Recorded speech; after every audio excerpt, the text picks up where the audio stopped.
வணக்கம். நான் பார்த்தேன் சமைத்தேன் அன்னபூர்ணி. இன்றைக்கி பார்த்தா நான் லஞ்சுக்கு என்ன பண்ணினேங்கிற ரெசிபீஸ்லாம் நான் இதில் போஸ்ட் பண்ணியிருக்கேன்.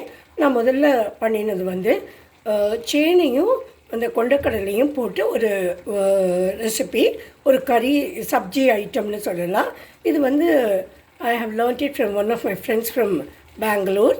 அவங்க தான் எனக்கு இதை சொல்லி கொடுத்தாங்க. ஐ திங்க் மோஸ்ட்லி நான் ஞாபகம் வச்சுட்டு கரெக்டாக பண்ணுறேன்னு நினைக்கிறேன். இதில் ஏதாவது தப்பு இருந்தால் மன்னிச்சுக்கோங்க. இப்போ நான் சேனையை குக்கரில் ஒரு 3 விசில் வச்சு வேக வச்சுட்டு அதில் மஞ்சப்பொடி போட்டுட்டு இப்போ இது இந்த கடாயில் போட்டு வச்சுருக்கேன். இங்கே கத்திரிக்காய் கறி பண்ண போகிறேன். இது ஆயில்லெஸ்ஸு, ஆயில் போட போகிறதில்ல. கத்திரிக்காயை நறுக்கி இதுலேயும் கொஞ்சம் மஞ்சப்பொடி போட்டேன். போடலை, கொஞ்சம் கூட போடணும். இதையும் தண்ணியில் வேக வச்சுட்டுருக்கேன். நான் கொண்டக்கடலையும் வேக வச்சுட்டுருக்கேன், நான் காமிக்கிறேன். இப்போ இந்த சேனை ஓரளவு மஞ்சப்பொடியோடு சேர்ந்துன்னு எடுத்து இந்த கத்திரிக்காயையும் நான் மஞ்சப்பொடி கொஞ்சம் கூட ஆட் பண்ணினேன். இந்த மஞ்சப்பொடி எங்கள் ஆற்றுலையே காய்ச்சது. அதை எடுத்து நான் கட் பண்ணி உணர்த்தி வச்சுட்டு அப்புறம் பொடியாக பொடிச்சு வச்சுட்டுருக்கேன். நான் காட்டுறேன். இதில் வச்சுட்டுருக்கிற மஞ்சப்பொடி தான். அதுக்கப்புறம் இந்த சேனைக்கு இங்கே கொண்டக்கடலையை நான் வேக வச்சுட்டுருக்கேன். இதையும் 2 ஆப்பை எடுத்து அதில் போட்டுருவேன். இங்கே தேங்காய் வச்சுட்டுருக்கேன். இந்த தேங்காயை அரைச்சிட்டு இதில் எல்லா பொடிகளையும் ஆட் பண்ணுவேன். அந்த பொடியை போட்டே நான் அரைச்சிடுவேன். அதாவது கொஞ்சம் கடுகு இதில் சேர்த்துக்கணும். அதுக்கப்புறம் தனியா, மிளகா வத்தல், 2 மெந்தியம். அந்த மெந்தியமும் கடுகும் லேசாக நான் வறுத்து அரைச்சி வச்சுட்டுருக்கேன். அதையும் இது கூட சேர்த்துடணும். சேர்த்துட்டு கொஞ்சோண்டு ஜீரகமும், ஜீரகப்பொடியும், மிளகு பொடி இதை கூட சேர்த்துப்பேன். சேர்த்துட்டு நான் காமிக்கிறேன். இப்போ நான் இந்த கடலையை சேர்த்துட்டு இதுக்கு உப்பு போட்டு கொடுத்துட்டேன். அதே மாதிரி இந்த கத்திரிக்காயை நல்லா வேந்துட்டு இதுக்கு உப்பு போட்டிருக்கேன். அப்புறம் இந்த சேனையும் கடலையும் இருக்கு இல்லையா, இதுக்கு அரைக்க வேண்டிய அந்த மசாலா பேஸ்ட்டு, அதாவது இதுக்கு தேங்காய், தனியா, மிளகா வத்தல், 2 மெந்தியம், கடுகு இதெல்லாம் நல்லா அரைச்சி வச்சுட்டுருக்கேன். அதை இது கூட நான் இப்போ சேர்த்துட போகிறேன்.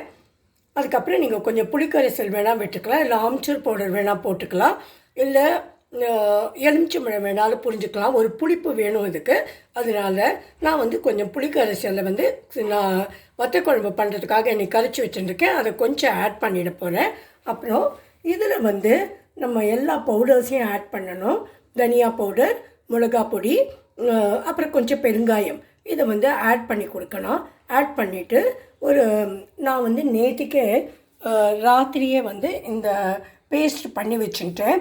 அதாவது ஒரு 3 தக்காளி மீடியம் சைஸு அதை வேக வச்சுட்டு அந்த தோலை எடுத்து நல்லா அரைச்சி ஃப்ரிட்ஜில் வச்சுட்டேன். காத்தால் டைம் இருக்காதுன்னு இதையும் இந்த கத்திரிக்காய் கூட ஆட் பண்ணிவிட்டு தாளித்து கொட்ட வேண்டியது தான். இப்போ இதுக்கு நான் புளிக்கரைசலையும் விட்டுட்டேன். கொஞ்சம் மிளகு பொடியும் ஜீரகப்பொடியும் ஆட் பண்ணினேன். ரொம்ப கொஞ்சமாக மிளகு பொடி வேணுங்கிறதில்ல, உங்களுக்கு வேணும்னா நீங்கள் ஆட் பண்ணிக்கலாம், ஆப்ஷனல் தான். இதுக்கப்புறம் இதுக்கு தாளித்து கொட்டணும். தாளித்து கொட்டுறது நான் தேங்காய் எண்ணெயிலே கொட்டினேன். கண்டிப்பாக இதுக்கு அந்த கடுகு வாசனை வேணும். அதனால கொஞ்சம் கடுகும் சேர்த்து நம்ம அரைச்சிக்கணும். இது ரொம்ப டேஸ்டியாக இருக்கும். அதுக்கப்புறம் இங்கே கத்திரிக்காயும் ரெடி ஆகிடுது. இதுலேயும் எல்லா பொடியும் போட்டு நான் அரைச்சி வச்ச தக்காளியும் போட்டு இலக்கி கொடுத்து அது நல்லா ட்ரை ஆகிடுது. இது ஒரு ட்ரை சப்ஜியாக தான் நான் பண்ணுறதா இருந்தேன். இதுக்கும் தாளித்து கொட்டணும். இதுக்கு நல்லெண்ணெயில் நான் தாளித்து கொட்டுவேன். இப்போ நான் 2த்துக்குமே தாளித்து கொட்டிட்டேன். அதாவது கடுகு, உளுத்தம்பருப்பு, கருவேப்பிலை, பெருங்காயம் இதை தாளித்து கொட்டிருக்கேன். இதுக்கு மேலே கடைசியாக கொஞ்சோண்டு ஒரு வெல்லம் போட்டிருக்கேன், வெள்ளத்துண்டு. அது கரைஞ்சி போயிடும். அப்புறம் நம்ம சர்வ் பண்ணும்போது அதை நல்லா மிக்ஸ் பண்ணி இலக்கி கொடுத்துக்கலாம். இது கத்திரிக்காவும் ரெடி ஆகிடுது. இதுக்கு நல்லெண்ணெயில் அதே மாதிரி கடுகு, உளுத்தம்பருப்பு, கொஞ்சம் பெருங்காயம், கருவேப்பிலை இதெல்லாம் போட்டேன். மேலேட வேணால் நம்ம சர்வ் பண்ணும்போது கொரியாண்டர் லீவ்ஸ் அதையும் போட்டுட்டு அப்புறமா சர்வ் பண்ணிக்கலாம். இப்போ நான் வத்தக்குழம்பு பண்ண போகிறேன். இப்போ வத்தக்குழம்பு பண்ணுறதுக்காக நான் பாத்திரம் வச்சுருக்கேன். எப்போவுமே இந்த வத்தக்குழம்பு இதெல்லாம் பண்ணினா நான் இந்த கச்சட்டியில் தான் பண்ணுவேன். இது ரொம்ப நாளைக்கு முன்னாடியே, ஒரு 30 வருஷத்துக்கு முன்னாடியே வாங்கினது. எங்கள் அம்மா எனக்கு கொடுத்தது. இது 30 வருஷம் இல்லை, அதுக்கும் மேலேயே இருக்கும். முதல்ல இதில் நல்லெண்ணெயை விட்டுருக்கேன். உங்களுக்கு வேணால் நீங்கள் கடலெண்ணெயும் நல்லெண்ணெயுமா சேர்த்து கூட விட்டுக்கலாம். நான் நல்லெண்ணெயை தான் விட்டுருக்கேன். அப்புறம் இதுக்கு தாளிக்கிறதுக்காக கடுகு, உளுத்தம்பருப்பு, வெந்தயம், பெருங்காயம், அப்புறம் இந்த மணத்தக்காளி வத்தல் இதை எடுத்து வச்சுட்டுருக்கேன். அப்புறம் புளியை கரைச்சி வச்சுட்டுருக்கேன். முதல்ல இதெல்லாம் போட்டு நல்லா வறுத்து எடுத்துட்டு பொரிஞ்சப்புறமா நம்ம இந்த புளிக்கரைசலையை இதில் விட்டுட்டு மஞ்சப்பொடி, தனியா பொடி எல்லாம் போட்டு நம்ம வந்து இறக்க வேண்டியது தான். உப்பும் போட்டுட்டு நான் இதுக்காக வத்தக்குழம்பு பொடியே அரைச்சி வச்சுட்டுருக்கேன். அதை தான் போட போகிறேன். நான் என்னெல்லாம் அரைச்சி வச்சுட்டேன்னு உங்கள்கிட்ட காமிக்கிறேன். இப்போ இந்த குழம்பு வந்து நல்லா கொதிச்செடுத்து இதுக்கு நான் உப்பு போட்டு கொடுத்துட்டேன். அப்புறம் இப்போ பொடியை சேர்க்க வேண்டியது தான். இதுதான் என்னோடய இந்த வத்தக்குழம்பு பொடி. இதில் வந்து என்னெல்லாம் வறுத்து அரைச்சிருக்கேன்னு சொல்கிறேன். ட்ரை ரோஸ்ட் தான் பண்ணினேன் நான். கொஞ்சம் ஜீரகம், கொஞ்சமாக மிளகு. ஜீரகத்தை பார்த்து போட்டுக்கணும். ரொம்ப ஜாஸ்தி போட்டுனா ஒரு கஷாயம் வாசனை வந்துடும். அதுக்கப்புறம் தனியா, முழு தனியா, அப்புறம் மிளகா வத்தல், 2 மெந்தியம், ஒரு 2 கடுகு. இதெல்லாம் கொஞ்சம் கொஞ்சம் போட்டுட்டா போதும். அப்புறம் கடலைப்பருப்பு, உளுத்தம்பருப்பு ஒவ்வொரு டீஸ்பூன்.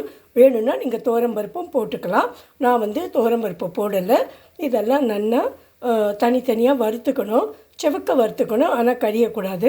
மிளகா வத்தலையும் முதல்ல காம்போடு வறுத்துன்ட்டு அதுக்கப்புறமா காம்பை கிள்ளி இதெல்லாம் பொடி பண்ணி வச்சுட்டா எப்போ வேணும்னாலும் நம்ம யூஸ் பண்ணிக்கலாம். இப்போ வந்து இந்த பொடியை இதில் ஆட் பண்ணிடுறேன் நான். இப்போ நம்மளோட வத்தக்குழம்பு வந்து நல்லா கொதிச்சாச்சு. அது வந்து கொஞ்சம் திக்காகவே இருக்குது. ஒருவேளை உங்களுக்கு கொஞ்சம் கூட நீர்க்க இருக்குன்னாக்கா, தண்ணியாக இருக்குன்னா நீங்கள் கொஞ்சம் அரிசி மாவை வந்து நல்லா தண்ணியில் கரைச்சிட்டு இது கூட விடலாம். அப்படியே போட்டேன்னா அது வந்து உருண்டையாக அங்கங்கே லம்ஸாக இருக்கும். அதனால் கொஞ்சமாக தண்ணி விட்டு 2 ஸ்பூன் தண்ணியை விட்டுட்டு கரைச்சி இதில் போட்டேன்னா உங்களுக்கு திக்காயிடும். வத்தக்குழம்புன்னா ரொம்ப ஒரேடியாக அப்படியே வற்றி போகவும் வேண்டாம். ஆனால் அது தண்ணியாக இருந்தாலும் டேஸ்ட் நல்லா இருக்காது. அது அவ்வளோவா நீர்க்க இருக்கக்கூடாது. இது வந்து சரியான பாகம் தான். இப்போ நான் அணைச்சிட போகிறேன். அதுக்கப்புறம் இதுக்கு கொஞ்சம் வெல்லத்தை சேர்த்து கொடுக்கணும். அதுக்கப்புறம் கொஞ்சம் கூட இறக்கினப்புறமா 1 டேபிள் ஸ்பூன் கூட மேலே நல்லெண்ணெயை விட்டுட்டு கொஞ்சமாக அது சூடாக இருக்கும்போதே பெருங்காயத்தையும் போடணும். நான் பெருங்காயம் ஆட் பண்ணிட்டேன். இப்போ வந்து வெல்லத்தை போட்டுடுறேன். இப்போ வந்து எல்லா ஐட்டம்ஸுமே ரெடி ஆகிடுது. இதை வந்து சேனையும் கடலையும் போட்டு பண்ணினது ஒரு கூட்டு மாதிரி இருக்குது. இது வந்து நம்ம பண்ணின வத்தக்குழம்பு. அதுக்கு மேலே நான் கொஞ்சம் கூட தாளித்து கொட்டியிருக்கேன். அப்புறம் கொஞ்சம் கொத்தமல்லி போட்டிருக்கேன். கொத்தமல்லி போடணுங்கிற அவசியம் இல்லை. நான் வந்து எங்கள் காலத்தில் நிறைய இருந்ததுங்கிறதுக்காக போட்டேன். அப்புறம் கொஞ்சம் கருவேப்பிலையும் போட்டிருக்கேன். இது வந்து நம்ம கத்திரிக்காய் வந்து எண்ணெய் இல்லாமல் பண்ணின கத்திரிக்காய் கறி. இது தக்காளியும் போட்டு பண்ணினது. இது வந்து சாதம் வடித்து வச்சுருக்கேன். நான் வந்து கைக்குத்தல் அரிசி தான் வெடிப்பேன். அதனால் அது கொஞ்சம் ப்ரௌன் கலராக இருக்கும். நல்ல வெள்ளை கலராக இருக்காது. இந்த கைக்குத்தல் அரிசி சாதம். இதுதான் இன்றைக்கி எங்காத்த சமையல். Sorry. Hope you all like this video. If you like the video, please subscribe பண்ணுங்க.